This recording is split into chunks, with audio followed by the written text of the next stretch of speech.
Yeah, hi. My name is Hirdy Miyamoto from University of Tokyo. By the way, I really appreciate to let me present our instrument LDA. Thanks for your invitation. Actually, we are very proud of being a part of this historic Artemis program. We are developing this instrument, LDA, Lunar Dielectric Analyzer, as one of the three deployed instruments for the Artemis 3.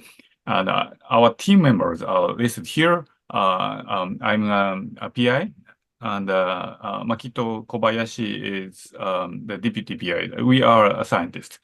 Several scientists are involved from the University of Tohoku, University of Osaka, as well as the University of Arizona and University of Adelaide. So we are kind of international team to developing this instrument. We have many engineering members as well. Some are not listed here, though, but they have pretty good heritage from Hayabusa asteroid mission, Hayabusa 2 asteroid mission, Kaguya, the lunar mission, as well as the LEV-1 that recently succeeded in surviving the lunar night as a part of the SLIM mission earlier this year. By the way, LDA is an instrument to measure the permittivity of the surface at very high precision. Okay, so we propose to measure the permittivity on the moon because of several reasons. The permittivity depends largely on the packing density, the typical value of which on the lunar surface is still largely unknown. But we can measure the permittivity value of return samples with high precision, of course. But we can do that only under terrestrial gravity, which does not necessarily represent the condition on the lunar surface. The accurate permittivity measurements require the sensor to be in proper contact with undisturbed terrain, which may be difficult in the robotic mission. But a trained crew can easily find the most typical undisturbed terrain and deploy the sensor with the best contact conditions to obtain the ground truth value of the permittivity. This is why we thought it's nice to have LDA for Artemis mission. This is just a background of our measurement. The lunar volatile is one of our interests. I don't really need to go through the details about the discussion on the volatiles on the moon, but just let me remind you that we have a series of observational results suggesting the presence of water on the moon. The LEND, the neutron spectrometer result, provide water equivalent hydrogen map as shown on the left. And of course, direct impact experiment by LCROSS shown in the center suggests up to 5% of water in the soil. The combination of results of M-cubed near infrared, LoRa albedo, LAMP ultraviolet, and Divina low max temperature showing potential area of the water ice concentrations. The CHASE neutron mass spectrometer on the moon impact probe experiment on Chandrayaan-1 indicates the presence of water in the sunlit exosphere with a partial pressure of 10 to the -5th Pascal. The SOFIA, the Stratospheric Observatory for Infrared Astronomy, identified up to 400 ppm water on the lunar surface. In addition, the sample analysis of Apollo return sample indicate the presence of water on the moon. So we know for sure that there was water on the moon, but the amount or the areas of highest concentration are still in question. So here are conceptual images showing summaries of our current understanding of lunar volatiles. I borrowed just the left figure developed by the folks at Caltech, which shows the origin and possible processes associated with lunar volatiles. Just wanted to note that volatiles can migrate on the lunar surface before being trapped by the surface, including the core traps. Also, even if the volatile is trapped by the sun, the surface soil, it can vertically migrate in the regolith through impact, diffusion, and so on. As illustrated this figure on the right, which I borrowed from Benner et al. 2019. Considering the recent result of ShadowCam, we probably do not see the concentration of water ice on the surface of the moon. So we should look at the shallow subsurface.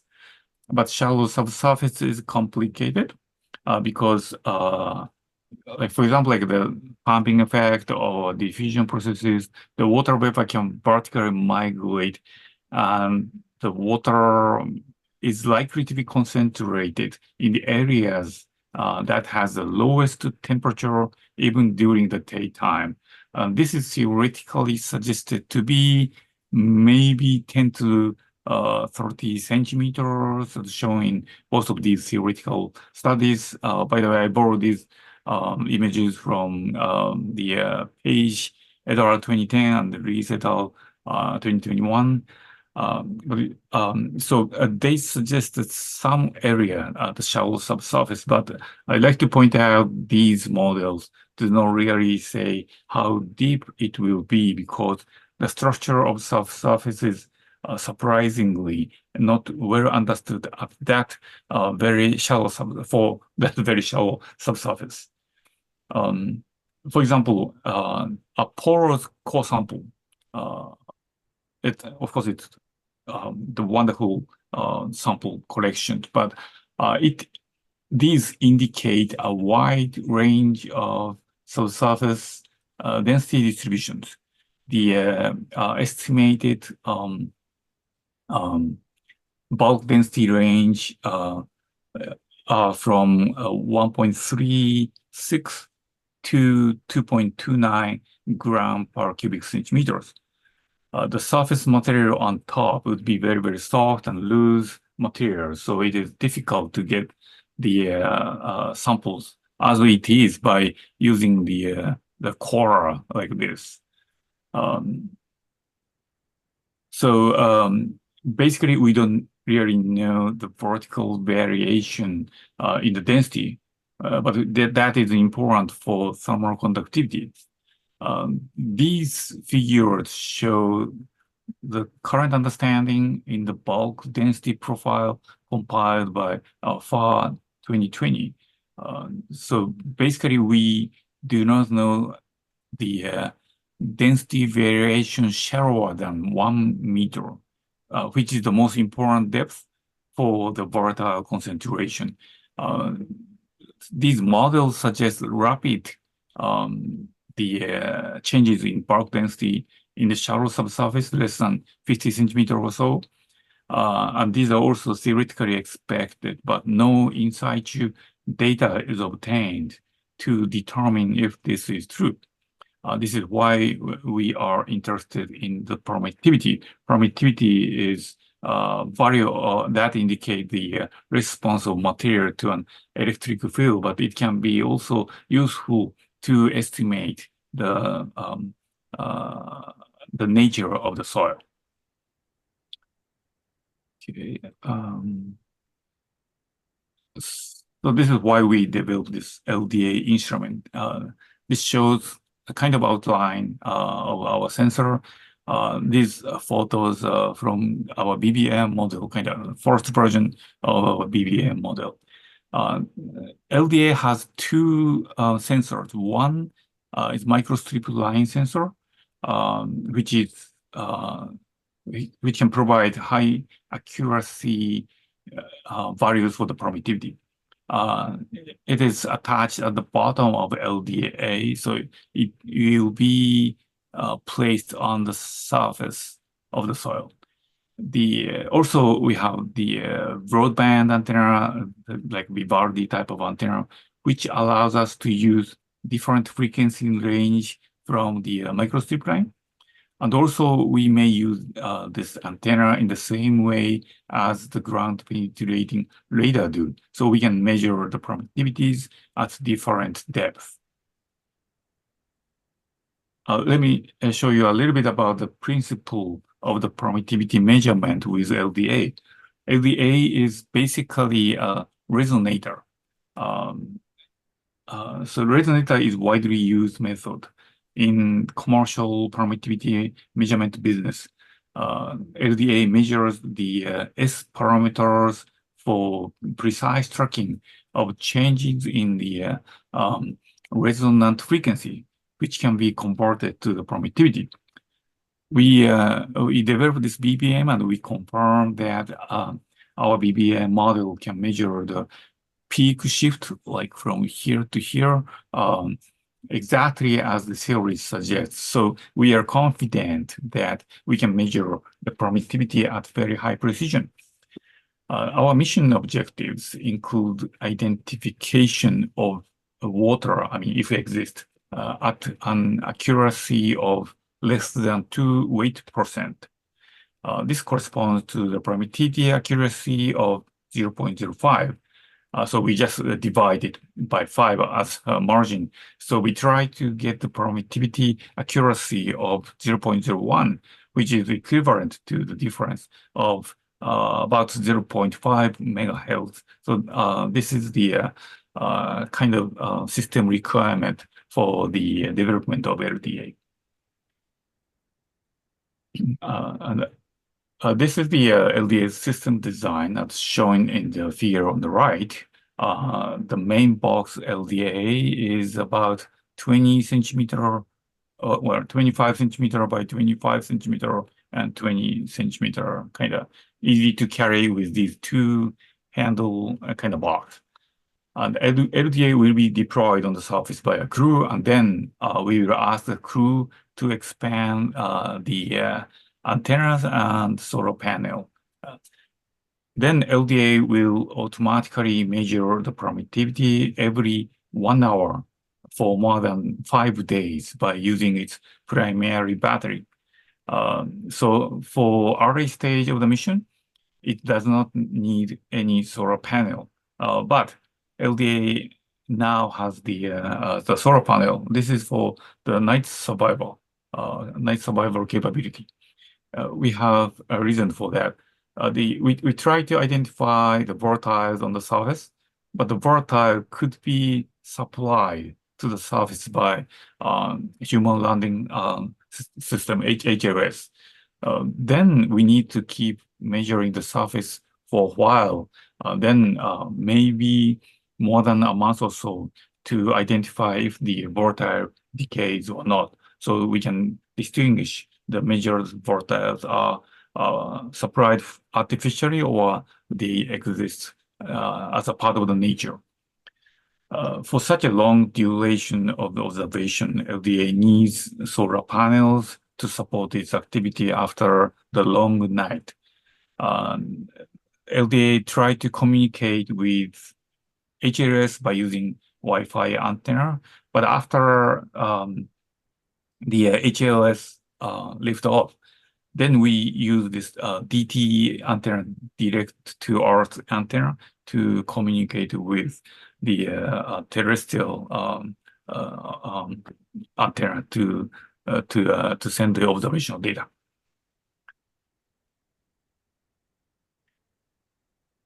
So we are going to measure the permittivity. Here's why we are interested in the permittivity. On Earth, everything is actually controlled by water. The relative permittivity of rock is about like 5 or so, 5.0 or so. But water is 80, 1 order of magnitude larger than that rock. This means that the moisture absorption from the air to soil can control the overall permittivity for terrestrial materials. But in the dry condition, the situation will be completely different. Permittivity is known to depend on a lot of parameters. For example, like the parking density, elemental composition, frequency, and ice content. It's a little bit complicated, but in other words, permittivity includes important information on the parking density, elemental compositions, and ice content. Artemis mission will obtain some soil samples of the surface. Then we can probably get the precise elemental composition data, which can remove the uncertainty in their composition. Then we can go much deeper to analyze other parameters. We also find the permittivity depends on the temperature. As you can see in these plots, the temperature is in the x-axis, the vertical axis is the permittivity. The temperature varies from -60 to 20, and the permittivity depends on the temperature. And importantly, the temperature dependence depend on materials. So the dependency for this is the north side is different from basalt or illuminite or danite. So if we can measure the permittivity at different temperatures, then that information can help identify the nature of the material.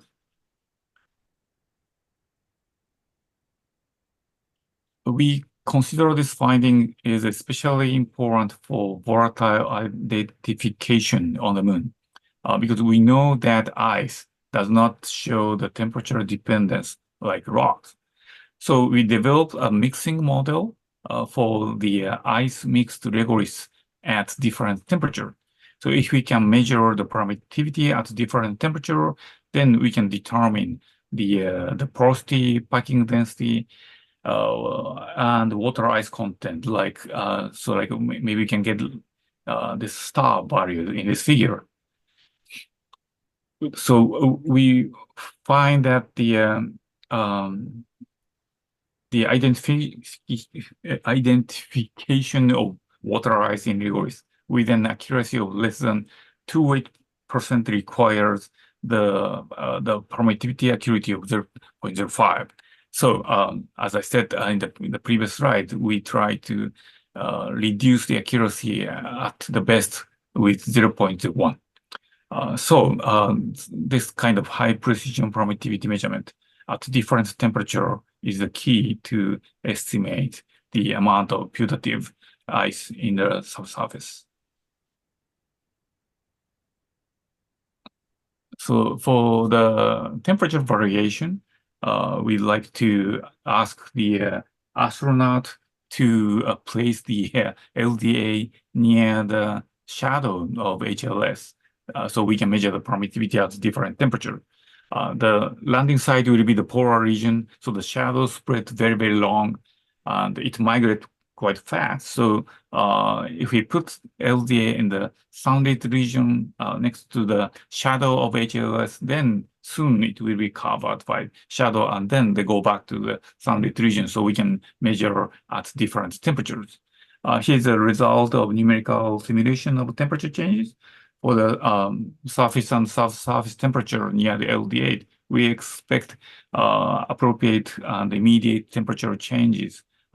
You have 1 minute to summarize. Oh, okay. Sorry.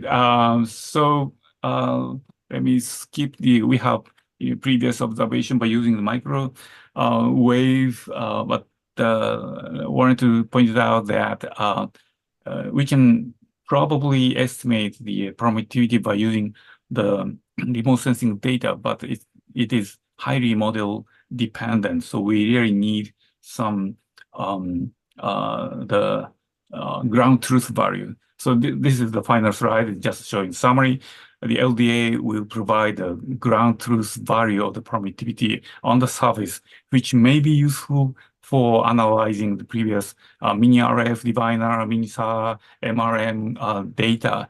Also may be useful for future the scheme emission for the global dielectricity mapping and future GPR measurement, such as in the LoopX mission. Thank you very much for your attention.